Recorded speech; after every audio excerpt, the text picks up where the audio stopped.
Simpson,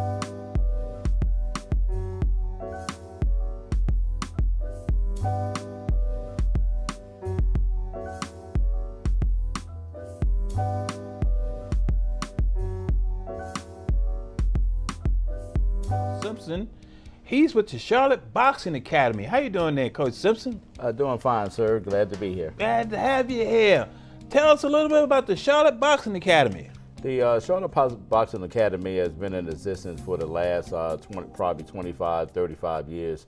I pretty much came in here in 2009, started with the Charlotte Boxing Academy. It's an after-school program that we have. It's under the Mecklenburg County Park and Recreation, which I also employed by, and I also run the Charlotte Boxing Academy. We have different sponsors that also sponsor us. One of them is the PAL, the Police Athletic League. Okay. We also are part of the Gang of One with the task force. Correct. And so forth. So we work with a lot of agencies and so forth that in anything that we can actually do to combat a lot of things that happen in the street with kids and youth and so forth. What inspired you to want to be involved with the boxing? Actually, it inspired me. I was born and raised in New York, and then mostly in Philadelphia.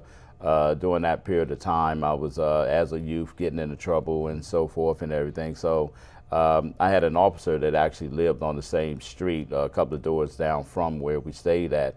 And just one day he grabbed me, and instead of taking me down to the station, he took me down to the gym, which was their PAL Center during that time. And just a little small room, hitting the bag and so forth and everything. But since that period of time, that's always, stayed with me. The discipline and everything, as far as the encouragement of things, what not to do when I do get angry or want to get into fights and stuff. So it deterred a lot of that. Mm. What's the age group that you have for your boxing academy? We began at age 8 years old. We work with boys and girls, and then we go to the youth. So we began with age 8 all the way to 17 years old. After 17, at 18-year-olds, all the way now, USA Boxing has extended the age group to 40. So now you can box from 8-year-olds all the way to 40 years old. I know you're involved with a lot of amateur boxing event that goes on around the country, around the world. Tell us a little bit about some of those things that you do, sir. I retired from the military. I worked with Department of Army Sports. I was one of the coaches with the All-Army boxing team, starting out with them in actually 1987. And I had the opportunity of working with the boxers that won the Olympics, because all of them was in the military on my team. Ray Mercer, Kenny McKinney, Andrew Maynard, Anthony Hembrick, all of them won the gold medal. So it was a good opportunity of working with that staff and so forth during that time. Once I retired from the Army and then came here to the Charlotte Boxing Academy, it was pretty much the first time of working with youth. Everyone else I had always worked with adults. But now working with one of the assistant coaches with the U.S. boxing team, I had the opportunity of working with athletes that start out from their local level. They work their way to the regionals, the state regionals, and then national level. And then once they get to the national level, primarily what I was doing was taking a lot of athletes around the world for junior world championships, junior dual meets against other countries and so forth. So I had a lot of extensive traveling that I've had with the youth. So that's what I primarily do here, develop a lot of athletes into hopefully, making that stage event. For the parents who are not familiar with the boxing field, why would you suggest possibly entering their kids into the boxing field? Well, as I said when I first started out myself, boxing was a good deterrent from a lot of things that happen, in your life as a youth, the fighting, the aggression, things of that nature there. And you kind of really don't associate something that you may do violently with. Some people look at boxing as a violent thing, but with the amateur boxing program, is completely the opposite. What it does is that it gives you the ability and the training to be able to refocus your direction of just aggression and so forth. Because in the boxing, and as most people know, when you're in a boxing ring, if you lose your cool, pretty much you're going to get beat and so forth. So what we do is to learn them to control their anger, to control their misbehavior that they do, and we just focus on now keeping yourself calm, keeping yourself more collective, being more respectful to you as well as your opponent. Because now that you're on that stage of boxing, in a sense, you hold yourself a little bit more higher. So we train the kids so that they will prepare themselves of knowing that, okay, I can't be doing this anymore. I can't be out there getting into fights, starting fights and so forth. Now I need to know how to recognize when there's a situation that's about to occur and how to take myself out of it, or how to walk away from those situations that used to get you in trouble before. As far as the training, what are some of the basic training that an individual needs to know before he comes into starting boxing? Most of the kids and the athletes that come to the Charlotte Boxing Academy have had some backgrounds with either football, basketball, or something like that. A lot of the kids that are on my team now, they actually are into other multiple sports. When football season comes around, they go and play football. When basketball comes around, then they go play basketball. But in the meantime, they still come around to the boxing and do their training to try to maintain their boxing ability and conditioning also itself. Prior to coming in, it's nothing that you really need other than, and I run into the situations most of the time with some of the kids that have never, ever been in any type of confrontation whatsoever. Even if they have siblings at home, they've never been in a fight with them, they've never been hit or anything like that. And I look at them and I'd be like, wow, this is really going to be something for you if you've never been in that type of environment. But I do have other kids that, as far as growing up into school fights, things of that nature right there, not to say that they are more used to it, because it's still something that you have to get used to being a boxer. A boxer is not for everybody. A lot of the kids that come in, we have a program with Park and Recreation that's our beginner boxing fitness class, which we teach the kids their fundamentals, conditioning, and also we talk to them about their behavior and so forth also as well. So it's a nice beginning program to get the kids out there from 8-year-olds to 16, can come out on Monday and Wednesdays, for the training. Ladies and gentlemen, I want to introduce to you to the sporting fans what I have today on this show. Charlotte, North Carolina professional boxing with the world of champion and the promoter, Miss Bellonora McCallum.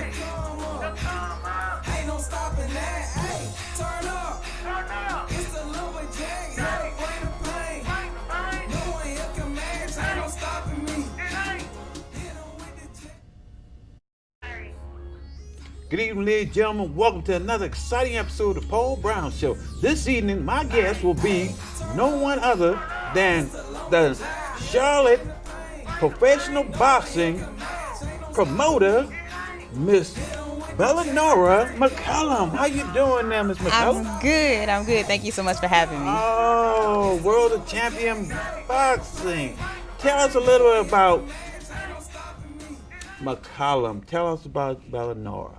About me, I am a professional boxing promoter here in Charlotte, North Carolina. I've been doing it for about 1.5 years now. I'm also, interesting enough, an NFL agent and a USA Track and Field agent also. So you're an attorney. I am an attorney as well. Oh, God. I am. She's an attorney as well, ladies and gentlemen. I leave that part out so not to scare people. Okay, I'm sorry. What inspired you to want to become a professional boxing promoter? Interestingly enough, and the way I got into boxing, I've always loved boxing. I've always watched it. I grew up in the Tyson era, so I loved watching Tyson, LaVanda Holyfield, all those wonderful fighters. I actually was working here in Charlotte, and I was looking for ways to get healthy, to work out. And I said I need to do something different, something that's going to keep me consistent. And I looked up boxing. Boxing just popped in my head, and I did some research. I found Coach Al Simpson, who's the actual coach for the Charlotte Boxing Academy. Okay. I'm here in Charlotte, North Carolina. I called him up. He said, "Come on out, try it." I went. I took one of my friends with me. We thoroughly enjoyed it. It wasn't just like a regular kickboxing class. He actually taught the fundamentals, and the techniques of boxing, and that really made me dig into it further and really get behind the scenes. So I did some research, studied, because I am an attorney, studied the statutes, and figured out what needed to be done in order to start promoting, and that's what I did. What, as far as, describe what it takes to be a boxing promoter? Patience, a lot of patience, and a strong personality, and just a strong person in general, because and more importantly, as a female in industry, I get a little bit more flack than probably usual, but you just have to be able to negotiate. You have to be willing to stick to your grounds. You have to be willing to not allow people to take advantage of you and your business. So you just have to be patient, and I say patient because money doesn't come quickly. It's not a quick turnaround. You're building a business, and then you have to be strong. You got to be ready to go toe to toe with these boxers and managers and agents and trainers and all those type of things. Okay, growing up, we used to hang one of the famous boxing promoter, Don King. Yes. What type of style does he have, and do you have a similar type style? Or, I mean, because he was all around. Don King is a legend. I am not yet comparing myself to him yet. Hopefully I can get to that status, but I would say I like the way that he made it a family business, and I like the way he just really focused on building boxing. And that's what the goal of McCallum Enterprise World of Champions, and that's my goal. I want to do what he's done in his state and in his area here in North Carolina, in Charlotte. Everybody can afford to go to Las Vegas. They can't go to Atlantic City to go to these fights. So why not bring him here? Charlotte has a wonderful market for that. We're building, we're expanding, we're growing. I really feel like, just based on the research and the marketing research I've done here, boxing can be successful. We've had some great fighters come from out of here. Kelvin Seabrook and Calvin Brock are just to name a few. Okay, when you have this event going on and all the excitement going on as far as the fighters, how do you handle all that's going on? I have a fantastic team, Paul. I have a team of about 10 to 15, and it's my family and one of my closest friends who I consider family.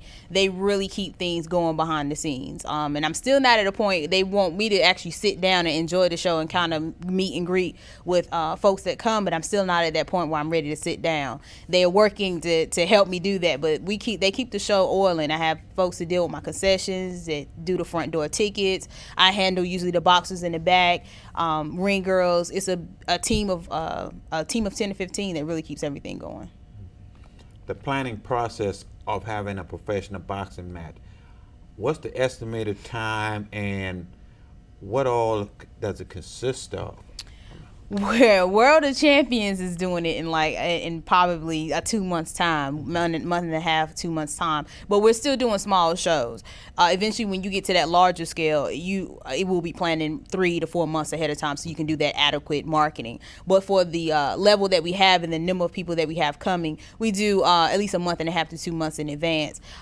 It requires you to do everything: find the location, get the ring situated, find out where you're going to put the ring, get chairs, concessions, that's food and drinks. Most importantly, get the fighters. I do my own matchmaking. I haven't hired a matchmaker, so I do it myself. So I have to match all the fights, make sure contracts are sent out. There's a lot that goes to it that's behind the scenes whenever you're doing a fight like this. I know you're up here in Charlotte, North Carolina. Yes. What type of support do you get from our community? Because boxing is not that large right now in Charlotte at this time. Right. We're hoping to get more support. A lot of times when the community knows the fighters that are actually coming, for example, Jared Robinson, he does really well with selling tickets. He's 14-0 now, so he's one of the guys that we're focusing on. But a lot of times, if you get fighters that they know and that are in the local boxing gyms, these fighters will sell tickets. They'll hand out posters and flyers, and that will encourage people from the community to come. Our goal is that when they see World of Champions, when they see this logo, they'll know it's a great production. They're going to come automatically. So we haven't reached that status yet. We're growing to that, but we notice that the community will come out if they hear about it, if they're boxing lovers, and especially if they know the fighters that are fighting. The fighters, how far away does some of your fighters come from? Oh, wow. We've had fighters come from all over. The furthest we've had is Ashley Theophane, who actually just was on the undercard for the Mayweather fight that took place a couple months ago. He was actually on the undercard, and we were so excited about that, to have him fight on a World of Champions card and then go and fight on Mayweather's undercard. That was great. And he's actually from London, so he came all the way from London. But we get him from Florida all the way up from D.C., and we have a title fight this fight. I'm so excited about. It's a WBC title fight. Oh, okay. And these guys are coming from I think Ohio. The management's coming from Seattle, Washington, but these fighters are coming from Ohio and places of that nature. So I'm really excited about the title fight we're having. Special guest. Her name is Miss LaVanda Early Stacy, and she's the boxing promoter of Vegas Grand Boxing Promotion. How you doing there, LaVanda? I'm doing wonderful, Paul, and thank you so much for having me back on the show. Thank you for coming on the show. For the viewing audience who have been under a rock for some time, tell the audience a little bit about yourself. Again, I am LaVanda Early Stacy, professional boxing promoter here in Charlotte, North Carolina. It's exciting to do what I do because it's now been a whole year. So you had us on here when we first started back in May of 2018. So I am the newest professional boxing promoter here in the Carolinas and excited about what we're doing so far. So what inspired you to want to become a promoter, a boxing promoter? My inspiration definitely comes from the connection of my son, LaVante, the world-class gentleman, Early. So he is a professional boxer that started when he was, in his teens. So he's now 8-0. So what inspired me was the lack of opportunities that our fighters had in the Carolinas to be able to box professionally on a consistent basis. Now, I know you've been in it for a year. How would you compare your first promotion to where you're at right now, and what have you learned? I've learned a lot, Paul, a lot. The first thing that I can definitely say is I underestimated the cost. Okay. Yeah, I definitely underestimated the cost that it took to put on the professional show. So with that being said, I learned to definitely budget on how to budget properly. We were way over budget the very first time. So each time that I have a show, I'm learning more and more on how to, just bring in more people in on the, as a team instead of trying to do it all myself. And, in addition to trying to make it a little bit more financial, that financial decisions a little bit better. But I can tell you that within a year that we have grown, our crowd has gone from a couple hundred people to we seated 350 people at our last show, and it was a sellout. So, I could say we had about maybe a couple hundred at the Grady Cole Center, and now we have reduced that down to being at the Extravaganza. We reduced the size of the venue to Extravaganza, but we certainly added more to the show and more entertainment. So we had a sellout crowd the last show. And so I've learned a lot. I've learned how to work better with professional boxers. I've learned that they may not all just need a fight. Sometimes they just need a listening ear. So I have the patience. So I've learned more patience. And you're doing a great job, LaVanda. Thank you. Why is it so important to have a team when you're doing this boxing promotion? Because you do an event like every other month. I know it has to be very challenging. It is very challenging to do a show every other month. So yeah, as soon as you drop the night of the show, you're dropping the flyer for the next show, and it just goes on from there. And I can tell you that the importance of having a team is organization and being able to organize and everybody playing their role and being in their place when they're supposed to be in the place. We always have a delay when, we don't have people in the right places. So our hiccups is just having people to stay in line longer than they need to stay in line because we don't have the people that in place that we need at the time that the door is open. So we've definitely worked on that and worked on some processes that would allow people to check in prior to get into the facility. So we are definitely incorporating some digital processes to help with that. So whereas we may not have the physical person there as a team, but we have, or we're putting together some digital components that would allow our check-in process to be a little bit better. I know you bring in a lot of boxers from outside the area. They travel from all over the country. Why is that so important to be able to know that people from other states know what you're doing? It's important because, one, you don't want to saturate your shows with people fighting each other from the Carolinas. You only need to do that, if you absolutely have to. If you have a fighter from North Carolina fighting someone else from the North Carolina area. So it's important to bring other professional boxers in from out of state as competitors. It's important for them to experience North Carolina too. Those that are building their records, that's important to come and experience the Vegas Grand. What we're doing at Vegas Grand. We give them the lights, we give them the action, we give them that energy that they need when they come out to the stage, and our ring is considered our stage. So we provide that energy that other shows may not have, and then they want to come back.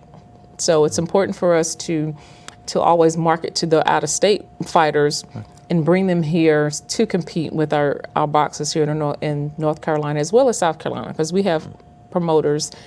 Promoter Andrew Stokes is one of the #1 promoters in South Carolina. So I do ask him for a lot of advice. And so some of those boxers are coming from that South Carolina area that he in fact worked with as well. So it's important that we go across state line and we get the best from other states to compete in our state here. I know we probably don't have a lot of female promoters in this field. How does it make you feel to know that you're in such a competition with these other male promoters? They they give me a hard time. Some of them. I mean, they really, really do. I think it's more so they give me a hard time because we have done 6 shows in 10 months. It'll be 5 shows in 10 months. So it'll be show number 6 in 12 months. And so that, for lack of a better words, maybe they think that I came in and exposed what they weren't doing. I don't know, but the males, not males and females, because I have female promoters are my competitor too, but I think that they are, it is what it is, just like in any industry. You take the good with the bad and you keep going. So, my competitors are my competitors. I came in it like I'm not competing with anybody. I'm just going to do what I do. And that's entertain our professional boxing fans and have a good time and help these boxers build their careers. I came in with that kind of attitude. But I can tell you after 1 year, the attitude has changed. After 1 year, the attitude is I'm no longer going to hold back where I was holding back before. I let a lot of things go that, I'm not going to let it go easily, as easily as I did before. I'm still going to be respectful to my colleagues in the industry, but to me, it's like I got to get a little tough on crime. All right. I can no longer let some of the stuff go that I've been letting go. For example, social media is something that everybody utilizes. It's good and bad. So when someone makes a negative post, I usually do let that go. But then some things I think I have to address. And because and people will say, well, you don't have to address what you know is not true, but that's not always right. So I have started addressing some things that were said because sometimes I think they need to know. Like, you need to know this. And I call it adult bullying. Okay. They need to know that I won't be bullied. After all, we are in the professional boxing industry. Correct. So whether my competitor is a male or a female, I am not going to take the adult bullying in this industry. You are going to get a fighter, you know, and I'm going to fight back in a professional way, but I won't let the things go that I let go when I first started. And the reason being because they just keep coming. Like, I thought we settled this. So it's just what it is. So as they say, when you hit, you don't want to be hit back. Don't hit this way. Correct. Because it's coming back at you. So Right. it has hardened my attitude towards an industry that I thought that I could make a big difference if I just be nice and be cordial and think of others always. But it's just not like that. It's just this is a cruel world. It's a nasty industry. It's a cutthroat industry. Betrayals, backstabbing, all of that stuff.